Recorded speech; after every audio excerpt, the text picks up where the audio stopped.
सो बच्चों, जैसे कि हमने पहले वाले जो सीरीज देखा, उस सीरीज में न्यूमेरिकल्स क्वेश्चन जितने भी अलजेब्रा के तो हमने वहाँ पे सॉल्व किए। अब ये जो सीरीज है ये वर्ड्स प्रॉब्लम सीरीज है, इसमें अलजेब्रा के जितने भी वर्ड्स प्रॉब्लम होंगे वो हम यहाँ पे सॉल्व करेंगे। अब वर्ड्स प्रॉब्लम जब भी मैं आपको बोलूँ तो उससे आपको समझना है कि आपके पास यहाँ पे डायरेक्टली इक्वेशंस होंगे नहीं, रेडीमेड इक्वेशन दिए नहीं होंगे। आपको सबसे पहला जो चैलेंज है वो है इक्वेशन बनाना। इक्वेशन जो है, लीनियर इक्वेशन की अगर मैं बात करूँ तो यहाँ पे आपको दो इक्वेशन बनाना होगा और ये दोनों इक्वेशन यहाँ पे कंडीशन दिया होगा, उस कंडीशन को समझ के आपको इक्वेशन बनाना होगा। जैसे भी आपका इक्वेशन तैयार होता है तो हम उसे सॉल्व करने के लिए कैपेबल हो जाते हैं। बट सबसे बड़ा मैटर क्या है कि आपका इक्वेशन सही होना चाहिए। अगर इक्वेशन आपका गड़बड़ होता है तो ऑब्वियस सी बात है आपका आंसर ही गलत होगा।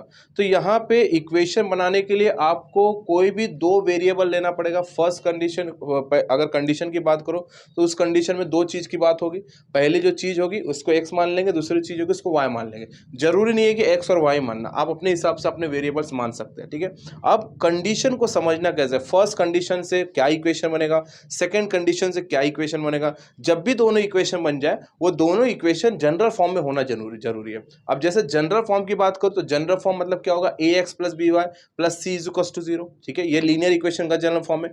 तो वैसे ही क्वाड्रेटिक का जब हम सॉल्व करेंगे तो क्वाड्रेटिक का भी अलग से जनरल फॉर्म होगा, मतलब आपको इक्वेशन जनरल फॉर्म में पहले बनाना होगा।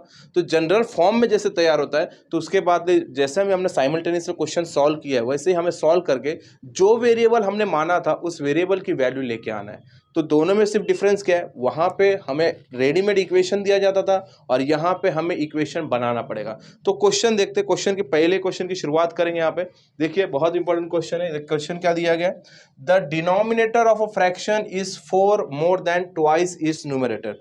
अब बच्चों यहाँ पे बताओ कि यहाँ पे दो कौन सी चीजें जिसके बारे में बात हो रही है, एक है न्यूमरेटर और दूसरी है डिनोमिनेटर। तो हम यहाँ पे लिख लेंगे let numerator is x and denominator is y। देखिए न्यूमरेटर को हमने क्या मान लिया, x मान लिया, और डिनोमिनेटर क्या होगा हमारा y। जैसे मैंने आपको बोला कि किसी दो में से किसी एक चीज को एक वेरिएबल मान लो, दूसरी चीज को दूसरी वेरिएबल मान लो, हमने यहाँ पे मान लिया। अब उसने क्या बोला, the denominator of a fraction is 4 more than twice its numerator. मतलब मेरा फर्स्ट कंडीशन क्या बोल रहा है वो ध्यान से देखना।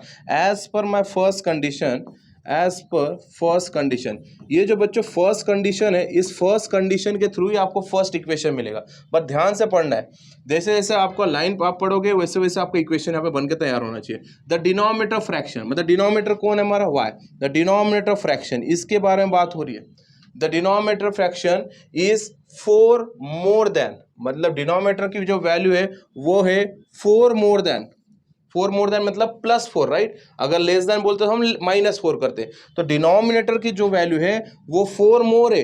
किसके साथ 4 मोर है, ट्वाइस इट्स न्यूमरेटर। न्यूमरेटर कौन है हमारा बच्चों, न्यूमरेटर हमारा x, बट इसका न्यूमरेटर कैसा होना चाहिए, ट्वाइस होना चाहिए। मतलब मैं इसे कैसे लिखूंगा, 2x + 4। देखो डिनोमिनेटर की जो वैल्यू है वो ट्वाइस द न्यूमरेटर तो है ही, +4 और ज्यादा है। समझ गए, डिनोमिनेटर की value twice the numerator +4 more और है। तो हमारा जो इक्वेशन होगा y is equal to 2x + 4। But अगर मैं आपको जनरल फॉर्म में लाने की बात करूं, जनरल फॉर्म क्या होगा आपका, ax + by is equal to c। इस फॉर्म में लाने की बात होगी आपकी। तो इसको हम कैसे रखेंगे, देखो +2x अगर यहाँ पे आके बन जाता है -2x, तो हमें -2x तो नहीं चाहिए, हमें प्लस में चाहिए, क्योंकि ax का जो कोएफिशिएंट वो कैसे प्लस फॉर्म में। तो हम कभी भी इसको माइनस में नहीं लाएंगे। बट जो b है, b का जो बी वाई के साथ जो साइन है वो प्लस भी हो सकता है माइनस भी हो सकता है, उसमें कोई प्रॉब्लम नहीं है। बट पहले वाला जो कोएफिशिएंट होता उसका साइन हमेशा प्लस रखो। मतलब हम 2x को यहाँ नहीं बुला सकता हूँ। क्यों नहीं बुला सकता हूँ, क्योंकि यहाँ आने के बाद वो -2x हो जाएगा। इसलिए मैं क्या करूँगा, y को उधर लेके जाता हूँ और 4 को ये साइड लेके आता हूँ। तो देखिए क्या बन जाएगा, +4 अगर इधर आता है तो ये -4 बन जाएगा, 2x अपनी जगह पे और +y वहां जाके क्या हो जाएगा, -y। तो मैं इस इक्वेशन को कैसे लिखूंगा बेटा, इक्वेशन आपका बन जाएगा 2x - y is equal to -4, right. 2x - y is equal to -4। This is your first equation. ये आपका पहला इक्वेशन होगा सॉल्व करने के लिए। This is your first equation. अब मैं सेकेंड कंडीशन के थ्रू सेकेंड इक्वेशन निकालने की कोशिश करूंगा। आप ध्यान से देखिए क्या दिया है सेकेंड कंडीशन, ठीक है बच्चों। तो देखिए ये तो मेरा फर्स्ट इक्वेशन मिल गया। अब सेकेंड इक्वेशन के लिए सेकेंड लाइन पढ़ेंगे हम लोग।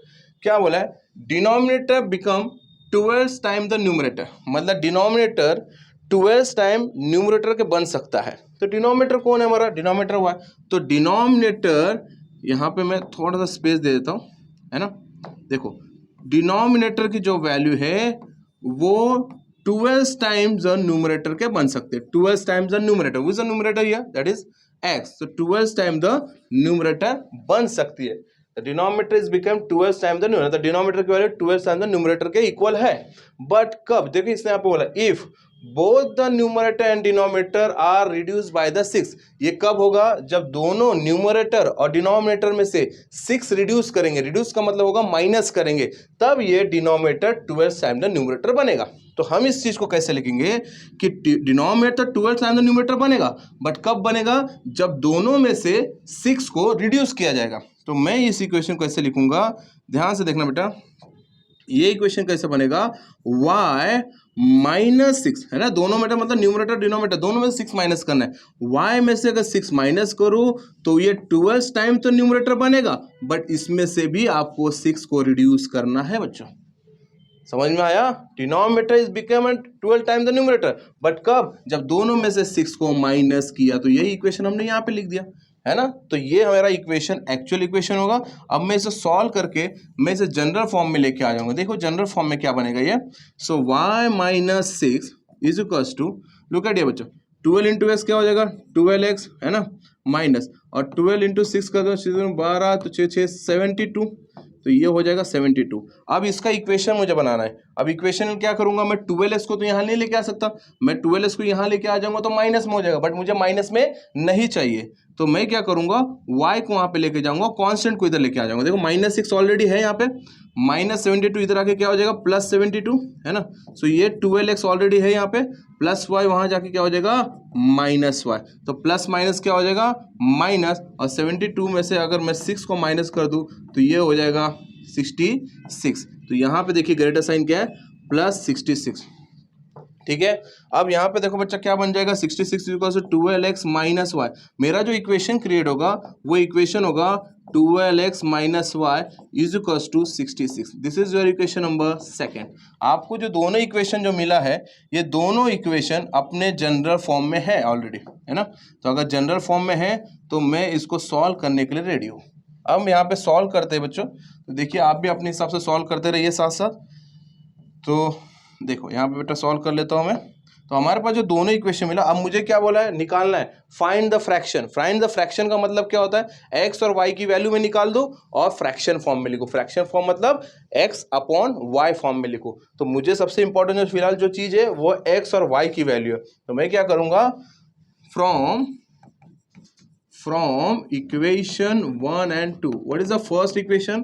The first equation is 2x minus y is equals to minus 4, and second equation is 12x minus Y is equals to 66। Look at here guys, आपको एक चीज सिखाया गया था जो हमने न्यूमेरिकल क्वेश्चन काफी सॉल्व किए सीरीज में, वो क्वेश्चन में हमने बहुत से हॉट्स क्वेश्चन लिया था। अब आपको ये वापस से बताने की जरूरत नहीं। अगर आपको ये नहीं समझ में आती ये चीजें तो आप एक बार वो सारी सीरीज देख लीजिए। आप इसमें बड़े से स्ट्रॉन्ग फॉर्म में लिख सकते हैं यहाँ पे। तो इसमें करना क्या होता है, मैं एकदम शॉर्टकट में बता देता हूँ। सबसे पहले आपको सेटिस्फाई कर वेरिएबल को किसी एक को टारगेट करना होता है, फिर उस वेरिएबल के जो कोएफिशिएंट वो दोनों सेटिस्फाई करने होते हैं, और उसके बाद उस दोनों को एलिमिनेट करने के लिए अगर दोनों के साइन सेम है तो हम सब्ट्रैक्ट करके एलिमिनेट करेंगे, अगर सेम साइन नहीं है अपोजिट साइन से तो हम ऐड करके एलिमिनेट करेंगे। ये सारे क्वेश्चन हमने सॉल्व किए। ये हॉर्स क्वेश्चन सीरीज चल रहा है, इसलिए मैं ये सारे बेसिक चीजें अभी फिलहाल नहीं बताऊंगा, आप फटाफट देखते रहिए इसमें क्या होगा।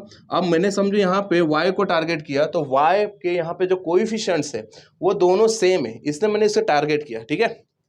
इसका भी 1 है, इसका भी 1 है, तो कोई प्रॉब्लम नहीं है। अगर आप चाहते तो आप x को भी टारगेट कर सकते थे। यहाँ 12 है तो इसको क्या करना पड़ता, मुझे पूरे इक्वेशन को 6 से मल्टीप्लाई करना पड़ता, तभी तो यहाँ पे 12 बनता। बट वो करने की जरूरत ही क्या है, जब हमारे पास दोनों जो y के जो कोएफिशिएंट है दोनों सेम है, इसलिए मैंने इसको टारगेट किया। तो मैं यहाँ पे लिख लेता हूँ दोनों, देखो दोनों की साइन कैसी है, सेम है, सेम साइन है, इसलिए मुझे इसे एलिमिनेट करने के लिए क्या करना होगा, सब्ट्रैक्ट करना होगा। तो मैं यहाँ पे क्या लिखूंगा, सब्ट्रैक्ट इक्वेशन 1 एंड 2 बच्चों देखो सब्ट्रैक्ट कर लो। अगर मैं इसको सब्ट्रैक्ट करूँ तो इसका साइन चेंज हो जाएगा, प्लस का हो जाएगा माइनस, ये माइनस का हो जाएगा प्लस और ये प्लस का हो जाएगा माइनस। तो देखिए क्या बन गया, प्लस माइनस माइनस, 12 में से 2 गया 10 और ग्रेटर साइन क्या माइनस 10x और ये कैंसिल हो चुका है आपका प्लस। देखिए प्लस माइनस माइनस ये कैंसिल हो गया, एलिमिनेट हो गया। और ये देखिए माइनस माइनस क्या हो गया, प्लस हो गया, 66 एंड 4 क्या हो जाएगा 70 और ग्रेटर साइन क्या minus, so minus 70, minus minus is cancel, 10x is equals to 70, multiple 10 वहाँ जाके हो जाएगा डिवाइड, तो 70 अपॉन 10, 10 1 जा 10, 10 7 जा 70, सो x इज इक्वल्स टू क्या मिला 7। मतलब आपका न्यूमरेटर जो आपने x माना था वो क्या है हमारा 7। अब मुझे डिनोमिनेटर निकालना, आप सभी को पता है सर अभी क्या करने वाले, क्योंकि ऑलरेडी आप ऐसे क्वेश्चन काफी सॉल्व कर दिया। मेन मैटर यही था, जो नया चीज यही था आपके लिए, ये चीज तो आपके लिए पुरानी है। तो फटाफट x की वैल्यू 7 पुट कर लो। देखो यहाँ पे क्या हो जाएगा, put x is equal to 7 in equation, कौन सी इक्वेशन पुट कर लेते बेटा, फर्स्ट वाले में पुट कर लो, कोई दिक्कत नहीं है। तो पहला वाला जो इक्वेशन है वो है 2x minus Y is equal to minus 4, put the x is equal to 7, so 2 into 7 minus Y is equal to minus 4, 2 7 जा 14 minus Y is equal to minus 4, plus 14 वहाँ जाके हो जाएगा माइनस 14, तो minus 4 minus 14, so minus Y is equal to minus plus 4 into 14 18 हो जाएगा, greater sign minus, तो minus 18 minus minus cancel, is Y is equal to 18। So ये हमारा y जो है वो है डिनोमिनेटर की वैल्यू, बट मुझे फ्रैक्शन फॉर्म में लिखना है। मतलब मैं x की वैल्यू ऊपर लिखूंगा, y की वैल्यू नीचे लिखूंगा, मतलब मेरा जो आंसर आएगा वो आएगा 7/18। ये मेरा फाइनल आंसर होगा।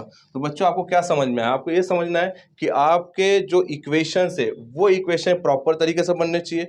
उसको समझना है कि लाइन टू लाइन क्या दिया गया है। जैसे आप इक्वेशन समझ गए, आपने इक्वेशन बना लिया, उसके बाद ये सारी चीज़ तो आपको पुरानी, ये सारी चीज़ें है ना, आपने ऑलरेडी सारे वीडियोस देखे, तो ये सब चीज़ों के लिए कोई बड़ी बात है नहीं। बस सिर्फ मेन मुद्दा यहाँ पे ये अगर कर लेते हो तो बाकी सारी चीज़ों में दिक्कत नहीं आएगी। तो फ्रैक्शन फॉर्म में लिखने बोला, इसलिए इसका फ्रैक्शन आंसर आएगा 7/18। हम लोग क्वेश्चन नंबर 2 की ओर बढ़ेंगे, देखेंगे।